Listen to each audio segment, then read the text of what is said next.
ابو زناد نے بیان کیا ان سے عبد الرحمن نے اور ان سے حضرت ابو ہریرہ رضی اللہ عنہ نے کہ رسول کریم صلی اللہ علیہ وسلم نے فرمایا، قیامت اس وقت تک قائم نہ ہوگی جب تک سورج مغرب سے نہ نکلے گا۔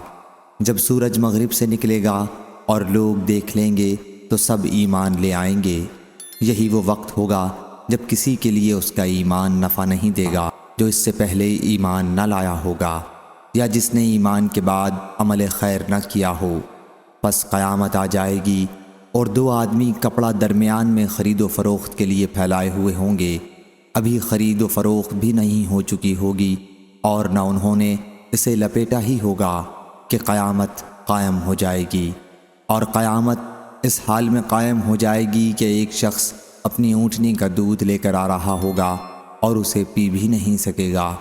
اور قیامت اس حال میں قائم ہو جائے گی کہ ایک شخص اپنا حوض تیار کرا رہا ہوگا اور اس کا پانی بھی نہ پی پائے گا۔